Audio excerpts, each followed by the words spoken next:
Hello friend, welcome to my channel সুন্দর ইতিহাস। সুন্দর ইতিহাসের পক্ষ থেকে জানাই আন্তরিক শুভেচ্ছা ও অভিনন্দন সকলকেই। Good morning. আগামীকাল প্রত্যেকের পরীক্ষা অনুষ্ঠিত হচ্ছে রবিবার, তো সেজন্য আরেকবার তোমাদের প্রত্যেককেই জানাই আন্তরিক শুভেচ্ছা ও অভিনন্দন। তো তোমরা ভালোভাবে পরীক্ষা দিতে যাবে এই আশা রেখে আজকের আমার এই ভিডিওটি শুরু করছি। তো চলো, তোমাদের জন্য আজকে ইংরাজি মক টেস্ট 7 নিয়ে চলে এসেছি একটি গুরুত্বপূর্ণ ভিডিও নিয়ে। তো চলো দেখে নিই এই ভিডিওতে যে সমস্ত প্রশ্নগুলো রয়েছে কতটা গুরুত্বপূর্ণ হতে চলেছে। দেখো, বলেছে choose the correct preposition two feel in the blanks. তো এখানে প্রিপোজিশন দিয়ে শূন্যস্থান তোমাদের পূরণ করতে হবে। 1 নম্বর প্রশ্ন দেখো, the train was passing dash a dark tunnel.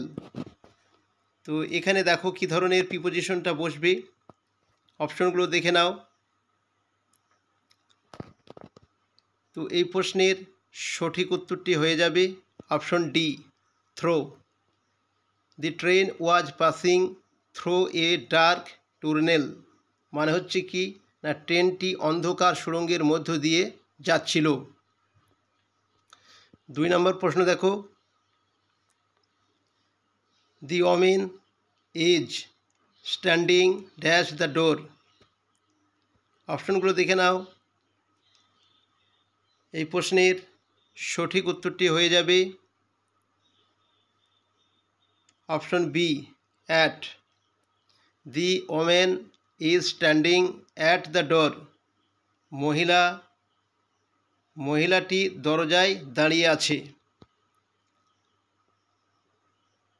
তারপরে দেখো, fill up the blanks with proper tense form the verbs given within brackets.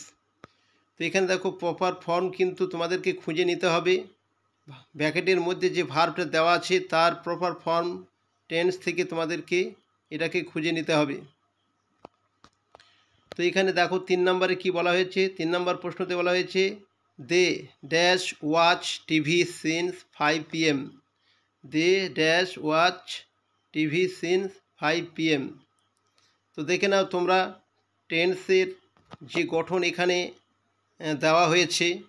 এখানে has been watching, have been watching, had been watching, shall to watch, যে অপশনগুলো দেওয়া হয়েছে এটা কোন টেন্সে রয়েছে, সেই টেন্সের বিভাগগুলো কী রয়েছে এটা দেখলেই তোমরা চিনতে পারবে আশা করছি। তো এই প্রশ্নের যেটা সঠিক উত্তরটি হয়ে যাবে option B, have been watching. They have been watching TV since 5 PM। তো এটার মানে কি হচ্ছে, এটার মানে দাঁড়াচ্ছে এরকম যে বিকাল 5টা থেকে টিভি দেখছে তারা টিভি দেখছে। চলো তারপরের প্রশ্ন দেখে নিই। 4 নম্বর প্রশ্ন দেখো, water dash boil at 100° C। তো দেখো এখানেও কিন্তু তোমাদের প্রপার ফর্মটা বাঁচতে হবে টেন্স থেকে। To boils, is boils, boils, of the boils. তো দেখো এই প্রশ্নের সঠিক উত্তরটি হয়ে যাবে option C, boils. Water boils at 100° C এর মানে হচ্ছে জল 100°C ফোটে। 5 নম্বর প্রশ্ন দেখো, write the parts of speech of the words given below. Deceit, এ দেখো ডিটেস্ট, এই ডিটেস্ট শব্দটার পার্টস অফ স্পিচ কোন ভাগে পড়বে দেখো, ভার্ব, নাউন, অ্যাডভার্ব, অ্যাডজেক্টিভ। তো ডিটেস্ট মানে কি হচ্ছে, ডিটেস্ট মানে হচ্ছে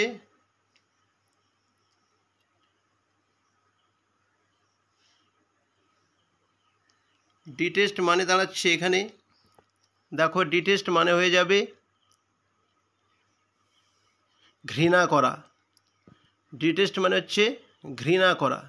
তো ঘৃণা করা যদি হয় অবশ্যই এটা কাজ বোঝাচ্ছে, তো এটা ভার্ব হয়ে যাচ্ছে। Option A is the correct answer, verb. তারপরে দেখো, complete the sentence using appropriate word from the given option. দেখো 6 নম্বরের প্রশ্নতে কী বলা হয়েছে, judgement was passed on the murderer and he was duly. দেখো এখানে যে অপশনগুলো দেওয়া আছে, এখানে সঠিক একটা অ্যাপ্রোপ্রিয়েট ওয়ার্ড কিন্তু খুঁজে নিতে হবে তোমাদের। Judgement was passed on the murderer and he was duly.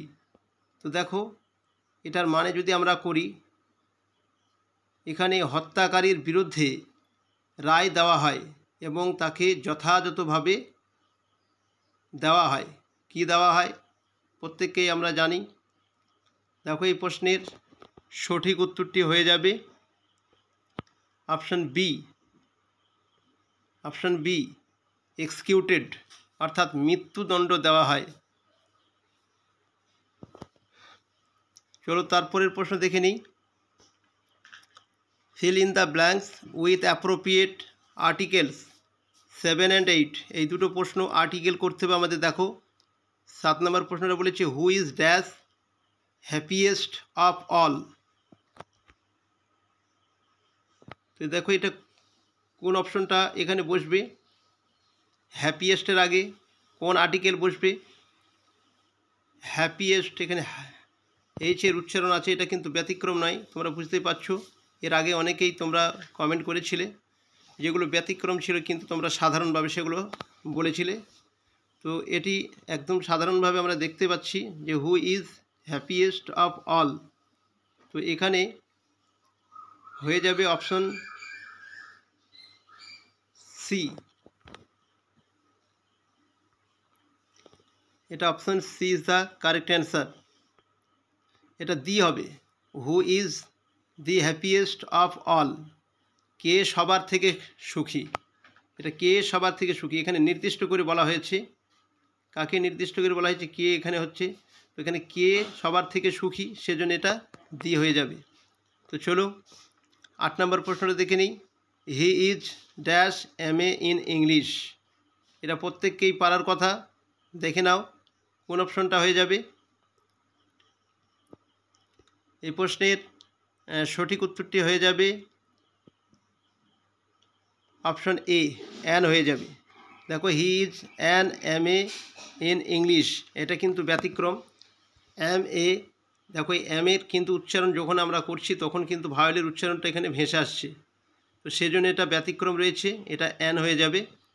তো এটির মানে কি দাঁড়াচ্ছে, তিনি ইংরাজিতে MA, তিনি হচ্ছে ইংরাজিতে MA, মানে তিনি ইংরাজিতে MA করেছেন আর কি।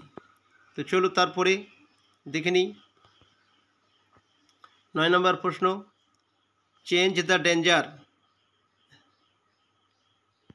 Gender, change the gender.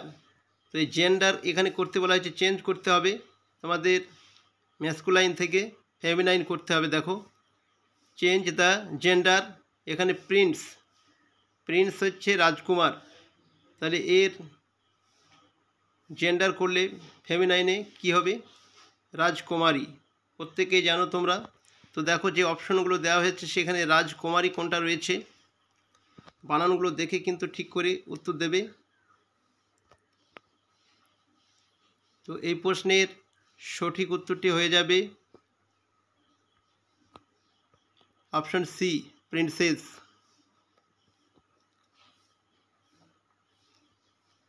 10 নম্বর প্রশ্ন দেখো, appropriate words for particular sounds. এখানে একটা শব্দ দেওয়া হয়েছে পিকক।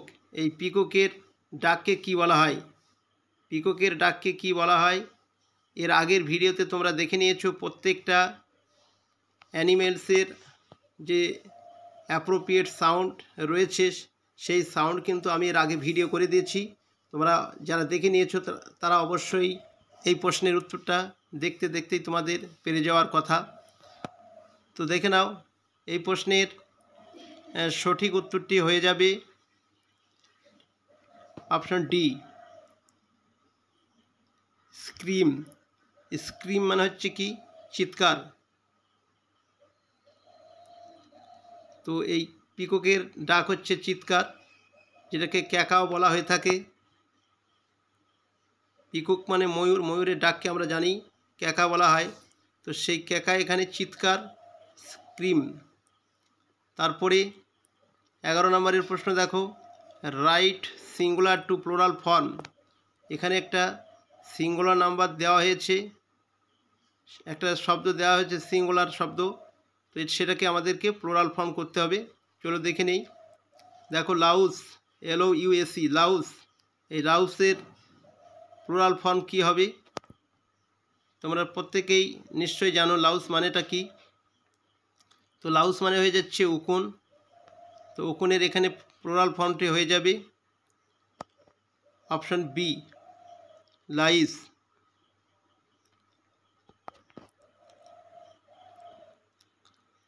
বারো নম্বরের প্রশ্ন দেখো, right singular to plural form focus. এখানে আরেকটি সিঙ্গুলার থেকে প্লুরাল করতে বলা হয়েছে ফোকাস। ফোকাস হচ্ছে কেন্দ্র। তো এখানে আমরা দেখে নেব এর সঠিক প্লুরাল ফর্ম কোনটি হয়ে যাবে। তো এই প্রশ্নের সঠিক উত্তরটি হয়ে যাবে অপশন এ, ফোকাসিস বা ফসি। এই দুটি হতে পারে, অপশনে যে কোনো একটি থাকলেই কিন্তু এই দুটোর মধ্যে আমাদেরকে চয়েস করতে হবে। অপশন তোমাদের থাকবে কি না সেটা এখনও পর্যন্ত নির্দিষ্ট নয়, তবে না থাকার কথা। এটা মুখস্থ রাখতে পারলে তোমাদের সুবিধা। কিন্তু অন্যান্য যে সমস্ত এক্সামগুলো রয়েছে সেগুলোতে কিন্তু অপশন কিন্তু থাকবে। তার জন্য তোমাদের এক ভিডিওতে তোমাদের অন্যান্য পরীক্ষা যারা দেবে বলে ভাবছো তোমাদের জন্য এটা একটা প্লাস পয়েন্ট, তোমরা এটা জেনে যাবে, অপশন থাকলে সুবিধা হবে। তো চলো তারপরে 13 নম্বরের প্রশ্নটা দেখে নিই। Write the opposite word of the following deficit. Following deficit, এই ডিফিসিটের বিপরীত শব্দ কি হবে দেখে নাও। ডিফিসিটের বিপরীত শব্দ কোনটা হয়ে যাবে? তো এই প্রশ্নের সঠিক উত্তরটি হয়ে যাবে option C, option C, surplus. Option C হচ্ছে সারপ্লাস। তো ডিফিসিটের মানে কি হচ্ছে? ডিফিসিট হচ্ছে ঘাটতি। তো ঘাটতি হয়ে গেলে সেটাকে আমাদেরকে কী করতে হবে? পূরণ করতে হবে। তার বিপরীতটা কী হবে? উদ্বৃত্ত করতে হবে। তাহলে তা উদ্বৃত্ত হয়ে যাবে। দেখতে সারপ্লাস এটি হয়ে যাবে এই ডিফিসিটের অপোজিট। 14 নম্বরের প্রশ্ন দেখো, write the synonym word of the following. দেখো এখানে ডিন, DIN, ডিন শব্দের সিনোনিম কি হবে? তো ডিন শব্দের অর্থ কি? ডিন হচ্ছে হট্টগোল। তো এই ডিন শব্দের অর্থ হচ্ছে হট্টগোল। তো এই হট্টগোলের সিনোনিমটা কী হবে তোমরা দেখে নাও। তো এই প্রশ্নের সঠিক উত্তরটি হয়ে যাবে অপশন ডি, নয়েজ, ঝগড়াটে বা ঝগড়া। আশা করি বুঝতে পারছো। এর অপশনটা হয়ে যাবে নয়েজ। ডিন এর সিনোনিম হচ্ছে নয়েজ। বাকিগুলো কিন্তু আমরা দেখতে পাচ্ছি সাইলেন্স, কোয়াইট, এগুলো হচ্ছে আর বিপরীত শব্দ, অপোজিট হয়ে যাচ্ছে, ড্রাইটা হচ্ছে না একদম। তো চলো তারপরে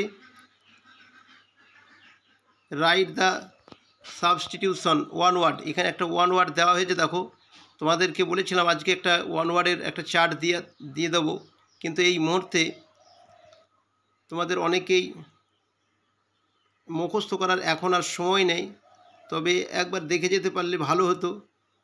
তবে তোমরা চেষ্টা করো, আমি দেওয়ার চেষ্টা করব, তোমরাও চেষ্টা করো। বাড়িতে যদি কোনো বইপত্র থাকে অবশ্যই একবার চোখ বুলিয়ে নেবে। তো চলো দেখে নিই। এখানে যেটা প্রশ্ন রাখা হয়েছে, বলা হয়েছে দেখো, medical examination of a dead body. তো এই প্রশ্নের অ্যান্সারটা প্রত্যেকের পারার দরকার। Medical examination of a dead body. তো এর উত্তরটি, সঠিক উত্তরটি হয়ে যাবে অপশন এ, পোস্ট মর্টেম।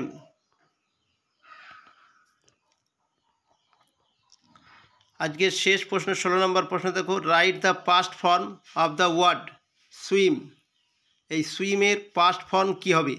দেখো এখানে যে অপশনগুলো দেওয়া আছে শুধু ভায়োলের কিন্তু মারপেঁচ কিন্তু রয়েছে। ভালো করে বানানটা দেখে নিয়ে তারপর কমেন্ট করবে। প্রত্যেকের জন্য আগের মতোই এটি তোমাদের জন্য হোমওয়ার্ক দেওয়া হলো।